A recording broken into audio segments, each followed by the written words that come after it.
can do.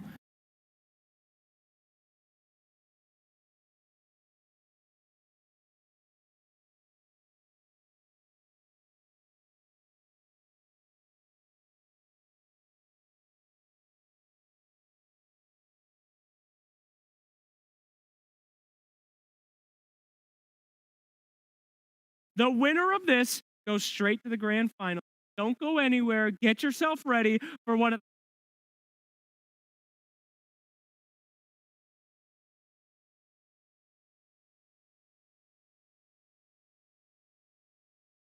Thank you, Sir Action Slacks. I feel like there was a lot of meaning behind the word friend there.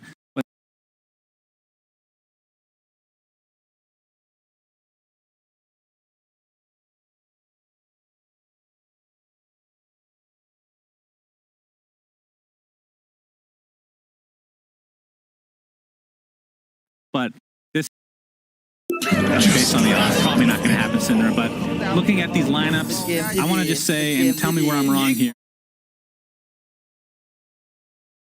Overwhelming. This is after like a lot of the nerfs to the shards specific. I want to say like a month ago. Yeah, his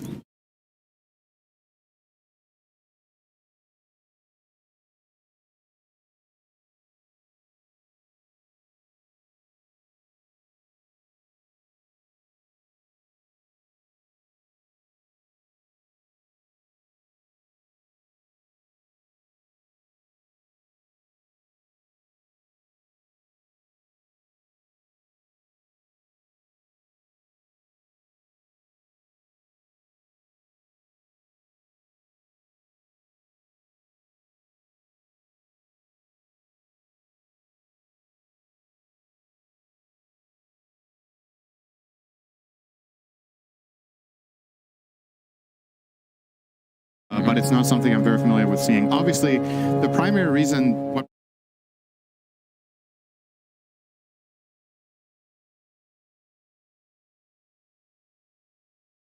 or ET gets farmed, and therefore he can run at Terrorblade, and then you get that armor removal that will make PL and Dragon Knight just way stronger against Terrorblade than they usually are. So a lot is going to come down to the early laning. It's going to come down to getting items. EG, I think, has a really strong timing when their team fight comes online, and T1 has a really strong timing when they get specific items. Aghanims on Titan, and I think the daggers for them are really important. So we'll see. EG are starting with an aggro tri-lane once again. They're going to leave Ice Ice Ice solo top lane on an island on Sand King. And we have Carl versus Abed in mid. Very classic Dragon Knight favored matchup against the Puck in the game. I think in lane both heroes farm. But that stun is obviously going to be very annoying for Abed to do. I just have to mention, both Terrorblade and Puck are TZ and Abed's basically their heroes of the tournament, if not multiple tournaments at this point. Yeah. Both given to them, essentially. But it came at a trade, right? They chose to pick Puck, and they end up facing Dragon Knight and Lion. So two of the best counters as Whiteman and Crit going at it. Crit will come out slightly ahead, but have to run away, of course, by being melee. Forcing the salve. Yeah, but they do start out in that tri-lane, like you said. They are it looks really like shutting down Savage here. Yeah. I mean, last time they did this, they kept it up for a few waves, and then Crit started to kind of rotate out a bit. You expect kind of the same thing here? I'm not sure.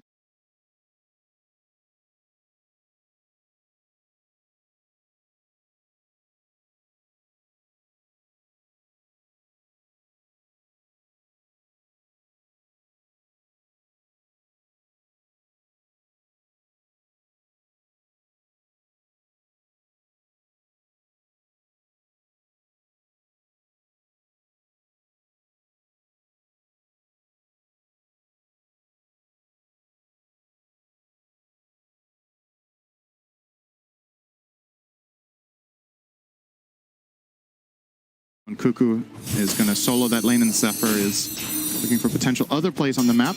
Yeah, Crit Maybe shutting bring down. PL into the game. Crit ends up taking the water rune bot, which leaves the top one for Abed if he chooses to do so. Obviously, just wants to pressure Carl for the time being. Can always lose Carl actually going for it here. He's going to force the orb. Get it as a result. But that's going to cost Abed CS, actually. That's pretty smart from Carl. He chose to go there at the time that 3 creeps were low. And he is giving Abed the choice. Do you want to get these CS or do you want to get the rune?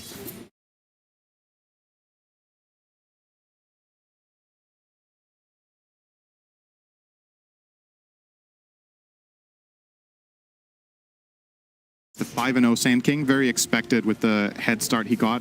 And ET is just so good in melee 1v1 with this build. He just smacks him. As long as this is central, Ice has to stun and run. Like, it's not fair. Oh my. Okay. All right. Okay. Yeah, nobody else to help him out here, so Ice is kind of living on the edge right now. And PL still has farm bot. Like, I feel like T1 actually got off to a really good start here. And now that they're rotating Ench down here, they're going to have the stronger tri-lane as well. Enchantress is one of the best tri-lane heroes as long as she has access to creeps. Nice charge, blocking him in. Nice job from Crit. Arteezy pounding away now. That's going to be first blood for Arteezy. Can't choose a better hero if you're an EG fan. Ready to get sharded off there. And obviously the 3v3 favoring T1 very dependent on an Ench creep. The moment it expires, EG just go. They pounce on him immediately. Get off to a good start on Arteezy, like you said.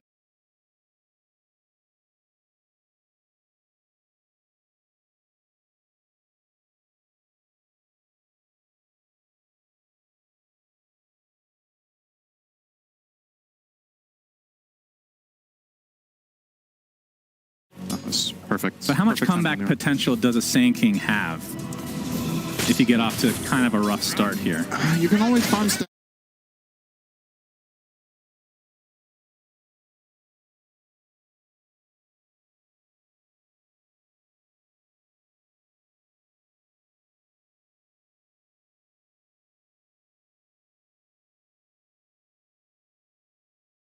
Hi.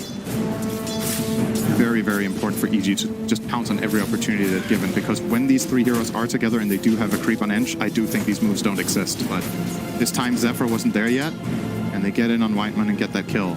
Nicely done.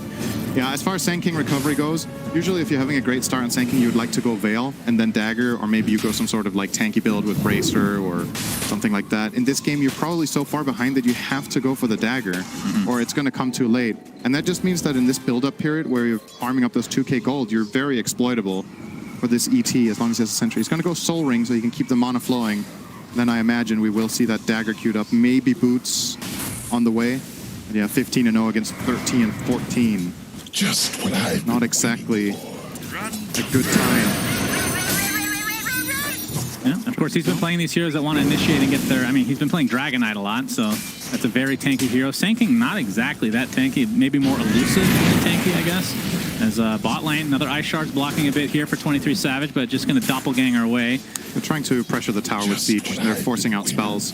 Got to be a little bit careful with not overextending here as EG, because any TP rotation from Elder Titan or Dragon Knight could be powerful. But they've taken advantage of the fact that, look at the resources, right? 100 mana on ET. I think Dragon Knight sitting on 100 as well. So neither hero are really able to connect. So they can squeeze out that advantage from the resources that are missing. And more than anything, Dragon Knight actually... First coil of the game. Crit is here as well with that tag team. Abed, nobody's going to give you high five, at least not on team. Okay, he just walks right out, but the Ice Shards blocks him in, and eventually they'll take it. Nobody's going to give him high five. That feels pretty... What? Okay, that is big. Ice. He had half the CS as Cuckoo, but gets the solo kill.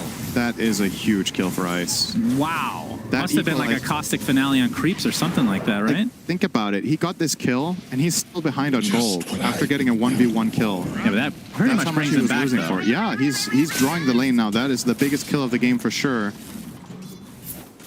Very nice. We're seeing it here. And Burrow Strike, and just the creeps doing a lot of the damage here. Puka just overestimating his tank. He had like 250 health or something, 300.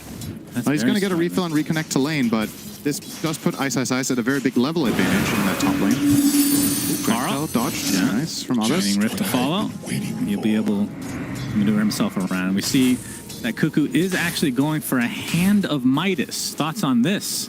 He's playing for late game. Yeah. He wants to get Midas Ags, I think. I mean, and run for those that haven't seen an Elder Titan core, especially once he gets a ton of farm, this is a scary freaking hero. And we saw the Ag last game. That was on a support. He's an excellent anti-carry late game against heroes that have high base armor, and Terrorblade is #1. So, crit TPs. They get the coil. Waiting Rift just for the mobility. Coil, like you said, tag team to follow. Do they have enough damage to actually kill him off? Carl missed complete. Oh, actually, never mind. They hit the looks like Carl gets blocked a bit here. Crit is actually going to dive down with that snowball. Looks like it'll be enough, just barely, to kill Carl. So in the end, the EG do get the kill. Takes a lot longer than they were anticipating. War Stomp is there. He's going to get healed from Fly. Waiting Cuckoo's risk to the fast. low ground. And Cuckoo trying to chase, but EG doing a very, very good job at executing these skirmishes.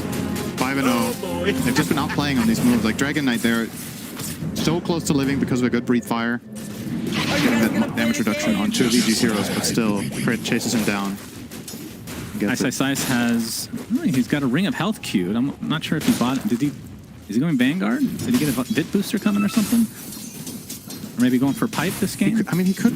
Can you play this game without Dagger because you're with Puck? Like maybe go Crimson against the PL, and you just try to enable your team fight in this strong mid game timing that you hit, and try to avoid it getting to late game at all. I mean, what are your thoughts on? Could do that actually. It wouldn't be too bad. What is Sand King like against PL in the mid to late game? Because back in the day when this worked this way, the Aghanim Scepter against Illusions was crazy, insanely, but it doesn't work that way anymore. Right. When it applied Caustic Finale to Illusions, he was literally one-shotting PL. Yeah, it was great. That was a golden age of Dota when PL wasn't here. Yeah, gotta love that. Just queuing in first. Oh, ooh. Good attempt there from Crip, but Whitemon positioning himself nicely. How does Sand King fare against PL? I think he does well for the time being. Like, let's say 20 minutes, you're 25 minutes, you have Crimson Guard, +1 item, you're fine. But PL will eventually overwhelm you, and you're going to struggle against Mana Burn. Sand King without mana is garbage. And his spells are relatively costly, so he's playing against both Mana Drain from Lion and the Diffusal Blade from the Phantom Lancer that he's building his first item. Is going to be a problem for Ice. Seeing this Ring of Health really just makes me think he's going Crimson. Like, I don't think there's any other like high value item he would go with this here. Unless I'm missing something. I don't think so. He'll working on that Diffusal. Easy just jungling now. Yep. So everybody's building up. Like, EG are up 5-0, so it's looking like a great game for them on the scoreboard, but 3 of the top 4 cores are still T1. They have especially won the mid lane very hard with the Dragon Knight against Puck matchup. Carl is beating out Abed by 700 network, even though he died. Fly knew he was invis, taking the risk anyway, and looks like he's going to fall before being able to use that egg or a dive or anything, for that matter. He did get the sentry, though, Syndra. Ice. And he's in a sentry ward. He sure is. He's actually right next to it now, getting chased by these illusions continually. Fine. And Carl pressures the tier 1 tower. Abed's still looking for that elusive high 5 that shall never come, apparently. Very sad. Maybe he'll get it after the game in person. This is actually kind of problematic for EG. They're almost losing the tower, so they pre-salve Carl, so he's tanking the tower for very long. They bring in an inch creep with the bonus armor to tank the next shots. Oh, wow. It's gone. Yeah, it's dead. They lost their tower minute 10. They will get the deny at the very least, but yeah, that's... I mean, it is a Dragon Knight. You gotta expect that at some point, but it's a little earlier than we're used to seeing, for sure.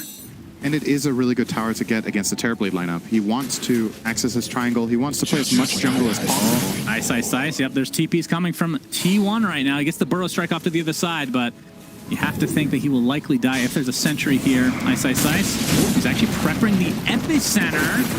Gets it off. There's a little bit of residual damage to Whitemon, but Dragon Tail's there, and Cuckoo... Can he find a way out of this? Burrow Strike into the TP.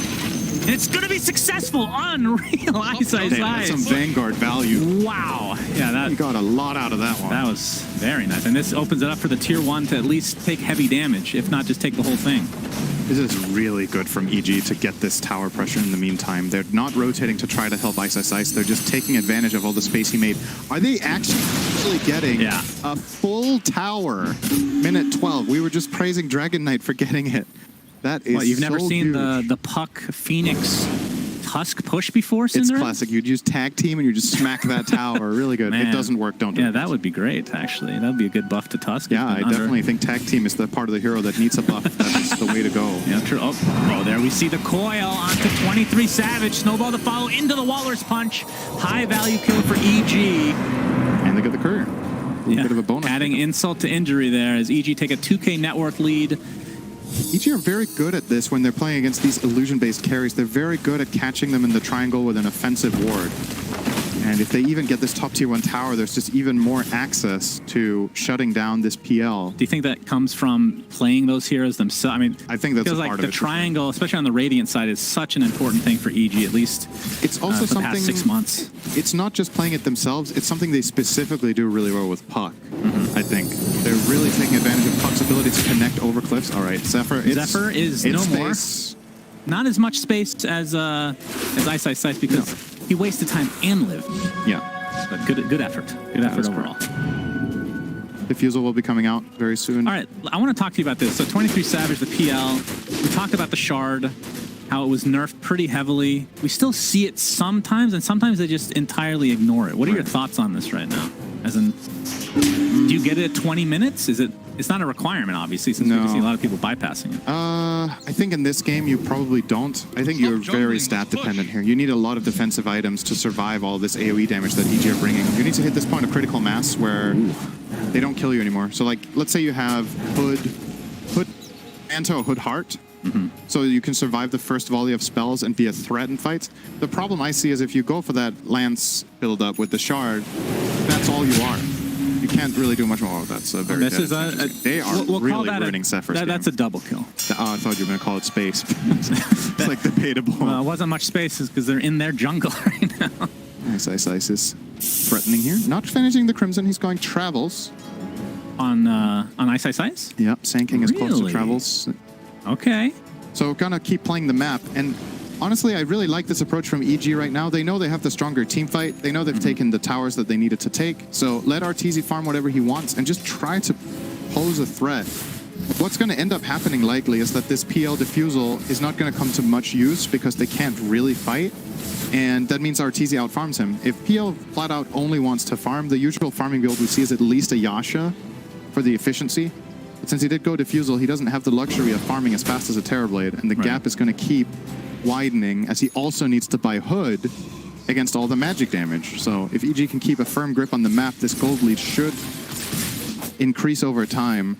Currently sitting on 3K minute 15. How much of that comes from seeing Cuckoo was building a Hannah Midas, and then obviously their mindset is to go late. So Boots of Travel gives you, I mean, it feels like a late game item almost because you don't want to buy it if the game's going to end in 25 minutes. I think maybe part of it is that, but I think it's more a natural result of the lineups more than the itemization. Like if Cuckoo had a drum or whatever, like some sort of cost-efficient item right now, I don't think it would have changed very much for EG's approach to the game. It would have been very similar. Nice deep ward here placed by... Don't know if they're really looking to do anything though. I think what T1 are mainly warding here for is actually they're not placing aggressive wards to kill. They're placing aggressive wards to see EG smoke it so that they can dodge them. Placing defensive wards leaves you more vulnerable to getting attacked than having the wards on the other side of the river where you see the move before it begins instead of seeing it when it comes to Reflection into, this is a triple kill. space. Triple kill. Yeah, that's, I mean, this is almost chain feeding at this It's point. still really impressive to me how well 23 Savage is keeping up. This reminds me of last game where Artesian Terrorblade has seemingly the whole map at his disposal. And at the same time, 23 Savage is only a few hundred gold behind. After he has been killed in his triangle, he's still keeping Hood now. And looks to be queuing up Manta. So in this slot, PL usually goes one of three items. He either goes Manta, Sanjin Yasha, or Heart. And he is opting for the Manta here. There's obviously some big outplays. You can dodge Sunder, the initial cast. You can break Puck's Silence. And with some really clutchness, I think you can break out the coil still and do it right on the edge. Roche will go to EG. Yeah, this is a really early one. 16-minute Roche. Fly. Onto two. Looks like the snowball comes in as well, and the egg on the sideline into the epicenter. 23 Savage is in a lot of trouble. The right clicks from Arteezy. Will it be enough? Yes, just barely. But they get the position one for T1. You were praising his farm. Now the second death. T1 has no business looking to fight into EG right now. I just think lineup-wise, it's not feasible to try to go. You need to keep pushing waves. If you do want to fight, it has to be Enchantress or Dragon Knight getting caught so that you can get your ET spells off so that your PL can go. PL walking in and casting a Spirit Lance there and then getting stunned by Sand King is almost the end of the fight already. because one of two things will happen. Either he's going to die or he's going to run away. And what's your damage? If PL isn't fighting here, what damage does your lineup really have currently? It's not great. Oh, Zephyr. Oh, no. No, no, no, please, no more. Not again. You can do one more. Not like this, please. One more.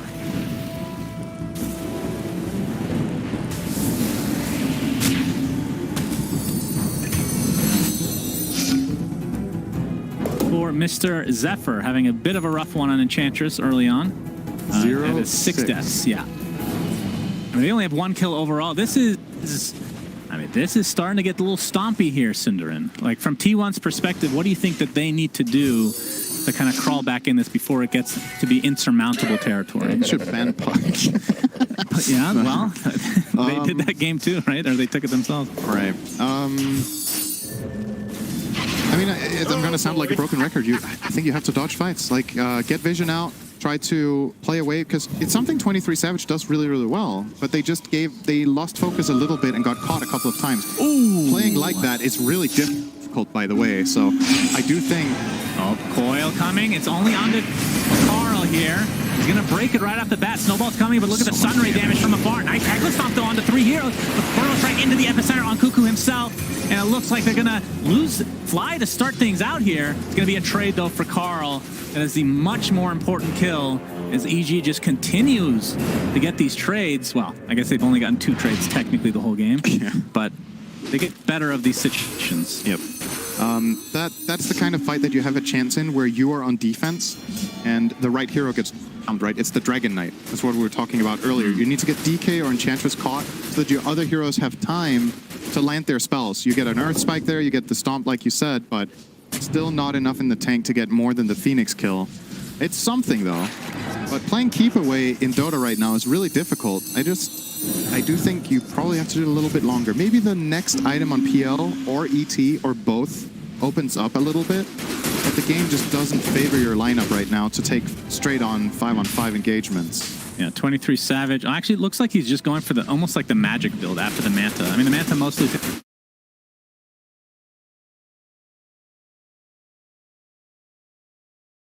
turn into Octarine. We've seen that before. It just becomes this very spammy Spirit Lance game where you're kind of playing from afar. You don't really want to fully commit. It's going to go again. Yep, Coil will be broken right off the bat. This is Zephyr on the other side with the Animajor going to connect a nice block overall, but there's the ET ult from the side. EG taking heavy damage as a result. But here comes Fly from the other.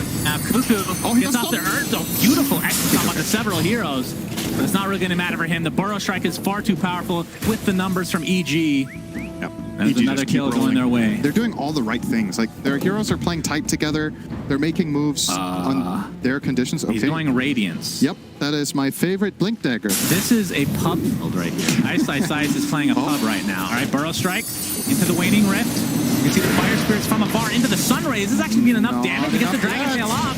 Nice stun onto Fly, so no more percentage-based damage for you. You do need to get out of here. They're running out of resources, and I do think they will full-on disengage. Is this a troll? Like, no, honestly. I think he's going to buy it against PL. That's awesome. Oh, yeah, that's true. It's really good against PL. So he has the luxury of not buying Dagger. We talked about that 10 minutes ago, that maybe he isn't even going to buy one. Like, he's just going to tank up, and they are going to initiate with Puck Tusk. And he can either buy the Crimson Guard to be this aura frontliner, or as is the case here, he's eyeing Radiance, which I think could definitely work in this game. That's very cool. Because yeah, when you see PL, and let's say in theory you don't have the heroes to deal with them, which they kind of to a degree do, especially with Coil, it's Mjolnir and Radiance. Those are like the 2 main itemizations, right? So, and I mean that's pretty cool. This feels like a pub build at the same time, because if you're in a pub and you have a Sand King buying Radiance, that usually is going to be a report. At least in my experience. So there's probably about like 20,000 aspiring players watching this game right now. They're like, oh, Radiant Sand King, very good. This is how every game. This is how trends are started. Usually when pro players buy something and you're like, that's weird, a lot of the times think about what they're thinking instead of just blindly buying the same item. He is not buying this item every game. But it's more fun to blindly buy the items. It is. It is more fun to play with Radiance and Dagger. I do agree. It is very fun to have carry items on an offlaner. But yeah, I mean, he was in the safe lane, technically, to be clear. Here. That's true. Maybe he's the carry. Yeah. Arteezy offlane Terrorblade. Yep, easy. He's just going to play the armlet Sunder roll, right, with the Dagon. Yes, my favorite build from 15 years And ago. this is going to be the tier 1 tower top. 22 minutes it took that with is Enchantress very late to get the tower for T1. EG almost getting bought tier 2. Some defense coming in here from Carl and Weidman. They're going to back off. So, Yeah. all right, 6K lead, EG. I think something interesting, we're talking a lot about this Radiance, but like Kyle, or sorry, it wasn't Kyle, it was BSJ on the panel pointed out. I get them mixed up all the time. Yeah, they're very similar somehow. Like BSJ was pointing out, this is a game that's a lot about the carry versus carry matchup, especially in the series, and you're making the game easier for Terrorblade by buying Radiance. You're easing the carry matchup. Oh, the coil's going to connect on 2, but it looks like EG might be. Fly wants to potentially go in. That was a looking little for bit the kill wild. there. He could have got Earth Spiked and died there for sure, or Dragon Tailed maybe, but BK was not in range. And these illusions are starting to get really annoying. This is 22.5 minutes in. Does he have Shard? Yeah, I was going to say. He feels like he has Shard. He's going SNY. Okay. Okay, so he switched it up here. Okay, I mean, you get the status resistance, but you can't instantly dispel the Waning Rift, which, I mean, it feels like when you're a puck, you're going to be coiling him immediately anyway, usually. Right? Coiling PL is usually very good when you have this amount of overwhelming team fight, because he will be stuck, you know where he is, all of your stuff is going to land, and hopefully it's enough. I still question whether he should be going a heart, but maybe the damage output of him is too low. Going for heart over SNY plus lens, but T1, they knew what they got themselves into with this draft. I don't think they can be surprised that they're losing team fights. And they just need to weather the storm. Closing in on maybe a BKB for Cuckoo would be big. BKB on Dragon Knight, and PL's next item is a big timing. And for EG, the goal is, until those items come up, keep extending your lead, look for kills, try to maybe get a tower in the second Roche. Second Roche is very big. Obviously, we didn't talk too much about BKB as an item in this game. It kind of counters almost everything EG has. They're going to find Cuckoo. Zephyr's on the other side here, but if he's not careful, he's going to get his millionth death of the game. Although TP support's coming in. Carl pops his BKB with the Dragon Form. Nice egg. Will they be able to kill it in time? The Burrow Strike does connect. They kill the egg, though. Wyman gets his finger of death off. He's going to live this engagement to start things off. Getting chased now as Arteezy pops that meta. It's just pounding into everybody. 23 Savage is done for this fight. As Carl's just getting chased back into the base. And Ice finishes off Whitemon finally. Just living on the edge with that Lion for such a long period. Ends up being a 3 for 2, but again, EG just lose their supports. Jungling, let's push. It is. You are seeing some signs of promise here from T1, though. That was the first team fight that they got kills in. That seemed like, okay, they can stand their ground. And the really key thing here is Dragon Knight has a BKB. Yeah. And they connect on the Phoenix, who even gets egg off. Like, imagine there's no supernova there. That could have maybe, just that little bit of less time they needed to commit on Phoenix, could have perhaps swung that in their favor. So definitely within reach for them in these fights. And, you know, we had this situation in the last game. EG have like this insane burst damage. They're killing heroes really fast, and ultimately the heroes of T1 got too tanky. Could this become a repeat of that? If they have solutions for Terrorblade, Tusk damage falls off, Sanking damage falls off. Puck not so much, though. Puck feels like it scales a lot better than it used to, at least. It does. It definitely does scale better than it used to, but it's still probably not scaling at the rate of Dragon Knight ETPL, right? So you have to keep up the tempo as EG and make sure you don't run into this issue again where I when you run out of damage. EG's perspective, that was a fight where 4K of net worth was basically dead. That was a sacred relic just sitting in the base for Sand King. That's true. And once he gets his Radiance, which is about 100 away, I feel like these fights will just be amplified in their favor, at least for the short term. And with the next Roche coming in Do a they minute. have a Veil on Phoenix? On Mr. Fly himself? They don't. So No. they have so insane much, like, this is one of those things where I'm like thinking to myself, do you buy a Veil to make everyone's damage so much bigger and hit this timing? Or is it gonna backfire because you put too many eggs into the magic damage basket? You know what I mean? Like, because Veil right now looks insane with Phoenix, Sand King, Puck, but obviously they're looking at the bigger picture, and later on the BKB is going to counter the Veil, and instead they have this Sunray with the Holy Locket. He's actually going to live. He actually lives there. We haven't seen this yet. This is something new for T1. Up, Coil. It's going to be snapped. Snap that. Right off the bat. He's been doing this pretty much the whole game, and will it cost him his life? I mean, he was dead anyway, but yes. Carl does die to Fly. Whitemon in the meantime trying to TP out. Nope, that Arteezy right click just ends up being enough, and this will be a tier 2 tower if not more. Roshan up in 15 seconds as well. Not popping BKB there for Dragon Knight is pretty damn cocky. Like, thinking you're That's going to get true. out of that. The amount of damage there. It's the BKB that's keeping you afloat. And you thought you were going to snap that coil and live. And EG say no, sir. And they're going to push high ground. There are buybacks here, and they obviously do have ET, so Cuckoo will be slowing this down a lot with this stomp. Hitting everyone, buying a lot of time. Was thinking about the ulti, but The heal from Fly. actually got a Helping out very, quite a bit. very minor bit of damage on that tower with that. The Thought EG Radiance. were going to get more. Radiance is online now. What do you think of this build on Cuckoo's Elder Titan? So it's offlane. I was expecting maybe a little bit more right click, but is it because he's behind he has to go for the Glimmer Cape? We're going to see the Dragon Tail. Okay, going to start this fight out. Get the Spirit Lance out, but there is the Arteezy Sunder into the BKB. With that, looks like they want to run, absolutely. And the chase is on from T1. Abed, he should be able to get out. Arteezy might be in some trouble though. Fly getting the T-Lock for now. Carl pops the BKB. There's the Echo Stomp. Big Burrow strike to though. Arteezy, he's getting chased down. No Sunder for him. That is a dead Abed and Arteezy. But the epicenter is enormous from Ice. And will the egg actually pop it? Looks like it will. Don't think they can kill in time. Just in time, but they don't have the right clicks anymore because their carries are dead. But Ice, he's the true carry, Synderen. He has the Radiance, and 23 Savage is dead again. Carl now on the run, or on the fly, as it were, since he is a freaking dragon after all. Crit, putting somebody in his snowball. Looks like it's Ice. But the buyback now onto the off-lane Cuckoo. That might be enough to just break up this fight. They can't go for Roche without either Abed or Arteezy, but somehow EG come out ahead on that because I want to say the egg and the epicenter. I'd love a damage recap from that fight. Or I think Ice single-handedly basically killed 3 heroes here. Like, good lord. epicenter on 2 with Radiance with full duration Sandstorm. He gets the stun follow up there to save the egg with 1 hit left. Look at how casual his hand is on his keyboard. Doesn't even look like he's trying. Is that even the right replay? Imagine if Ice was trying. Maybe they would win every tournament. Oh, all right. Burrow strike on the Cuckoo. Echo Stomp does connect onto 2. He's still blocked out for the time being.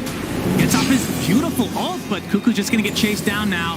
He's inside the coil right now with 3 heroes. Brett looks like he's going to be the first to fall for EG. That will be a nice turnaround for T1. Now the blink into the Dragon Tail. Fly might be next on the list. Indeed he is. They do have double buyback if they really want to expend it, but doesn't look like much of a need here for EG. I honestly think one of the things about T1 that's the most impressive at this tournament is how good they are playing when they're behind. Like, we've seen other teams kind of just lose control and never really come back. T1 are finding ways to set up fights that they have a good chance in, and this one was one of those where Cuckoo gets caught, but is just tanky enough with that Glimmer Cape to stay alive, and they rotate in. Obviously, EG, part of the problem there is, you could argue it's an overextension, but T1 play with the chances that they have even behind. What did they gain from that? So I guess what we maybe should be talking about is why is Cuckoo buying BKB over Axe, right? They cost about the same. The BKB is more reliable because you don't have to hit the Spirit on so many heroes and you get to pop it whenever you want. That is probably the primary reason. Oh, Abed. Yeah, he's playing with fire here. Hiding in the soft spot of Roche. I don't think it's called that, but now it's called the soft spot, which is where you don't get spotted when people walk in. Okay. I guess we can go with that. Sure. Yep. Oh, Savage. 3 seconds on Rift to coil. fall. Is he going to get the right Coil one? soon. Yes. Loser up to fall. He might break it. No, they're actually just going to go for the Burrow Strike into the epicenter, but he's actually already out. Epicenter's going to be applied mostly to the Enchantress with the Burrow Strike and the Walrus Punch. He's but not dead. Still living. Good lord. Arteezy has an Aghanim Scepter. What in God's name? And he's just right-clicking the crap out of 23 Savage. And Zephyr still living. He has learned how to not tie this game, it looks like. But now he's getting slowly chipped away with that Sunray. Now he's just going to die to the tower. So that time he did create quite a bit of space, but... Nothing like some grilled deer. Okay. Yep. Sure. I mean, talk to me about this Arteezy Aghanim Scepter. That's a really early one. This is like the old... like when they first added this variation, NA, in terms of like EG and all the other NA teams, they were buying this like first, sometimes second item. I think it just really shows good. EG's read on the game is double down on the team fights right now, right? The synergy between this and Coil is super strong against the PL, and yeah, he's just taking advantage of that. The fact that EG is strong right now. Crazy. Like you said, the Coil on PL actually lasted pretty short because he has S and Y as well as the Titan Sliver. So a lot of status resistance coming his way, but it's still not enough. Who's getting the shard? I just went, oh my god, I was going to say, okay, this I think is the literal worst shard in the game. Am I wrong? Did they change this for Sand King? You get the epicenter thing that goes off occasionally. I think it's in fog, you can still see them, if I'm not mistaken. I saw this recently. There was one. This is... So every X amount of units you move, you get an epicenter proc. Am I wrong that this is really bad? It's good against PL. There's movement happening in the fights all the time. Okay. You're chasing after PL, you get procs. I mean, I would love to be wrong. I've just seen that. What like, are the alternatives, right? I guess I don't see it through fog. Phoenix Maybe has Phoenix has his own. Puck gets the Waning Rift upgrade, which isn't that great this game, not necessary. The Tusk one. That one's amazing. Kicking out of coil, that is god tier. Isn't the Tusk one Sigil? Oh, you're right. That's the Agam Scepter I'm thinking of. Carl is flying, but half not HP. TP. He is super dead. Percentage-based damage to follow. And there's another dragon hitting him. No, that was not the word I was Okay, you're looking right. for. The Tusk one isn't very good either. Yeah. So, I mean, if you look at the big picture, I just don't know. I mean, Sigil could have been decent this game. It's pretty maybe. good, I would say. It's just a boring one because it's an old skill, right? But okay, I'm willing to be wrong on this ice shard. It looks like we were looking through fog. It does not go through, so I guess they fixed that. I mean, that's literally game losing in some situations, or it was. So that's good to see. EG are building a really big lead. Ice was top net worth. He is so huge. Yeah. It's crazy. He's out farming a Terrorblade, a Sand King in this game. And he still is not going for Blink anytime soon. I'm a little surprised he's not going for an Ag still. He's a boss. He's going in. There you see the extra epicenter proc thanks to the amazing shard picked up from Ice. Zartizi is going to pop that meta. Abed has a quad man coil into the fear. Will it break? Yes. That is one death right off the bat. The silence onto 23 Savage. Like Cuckoo did glimmer himself, but he's not going to last much longer. And this could be the beginning of the end for T1 at the Animajor. Ice gets off the Burrow Strike from afar. It's going to be a buyback, though. We'll see if they're able to get more than this. It is 5 versus 4 and no Cuckoo for a long time. Ortiz's meta will not last forever, though. He's already expended the fear, which gives you that extra meta time as well. But I do believe that they're going to get this Rax in all likelihood. Although 23 Savage with these illusions, this shard can be really annoying to deal with. Ice's build. I mean, we're going to see this in pubs for generations to come, Cinderin. And I don't know if I'm happy with it. For all the wrong reasons. Shard at 20 minutes, I think, is what's going to happen. Not from Roche. You're going to purchase it yourself. And he's almost done with Shivas. He is redonkulously tanky right now. Didn't even mention Essence Shroud. Nobody buys this item anymore. Very cool to see. You mean Eternal Shroud? What did I say? I said Essence Shroud. Yeah, sorry, Eternal Shroud. I was testing to see if you remembered what you said 5 seconds ago, and you did. So that's a good sign for your cognitive ability. I'm not that old yet. No. We're getting there. That's though. good. We're getting there. It's fine. Got some years left in us. Essence Shroud. What is Essence Shroud? Is that anything? There's an Essence Shroud. Oh my god, a triple money. bounty rune. Wonderful. Goodness That's gracious. 270 gold for every hero. Yeah, that's nice. EG 21,000 net worth lead. They've just done such a good job at forcing team fights this game. That's really been the name of the game for them the whole way. They know they're stronger in team fights. They know they have the catch with the Sand King, Puck, and the Tusk, and they just keep taking it. It's T1, not letting them hit the timing that they're looking for.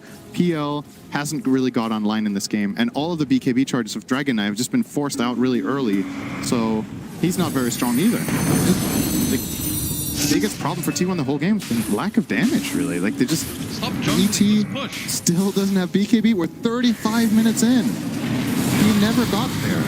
The game is almost over, and his item build isn't ready yet. Yeah. It's actually...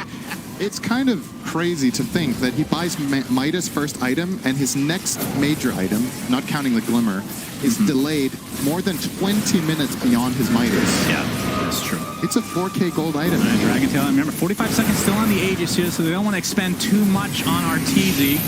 Looks like they'll get the tower at the very least. Abed jumps in. Look at that phase shift damage with that Desolator applied.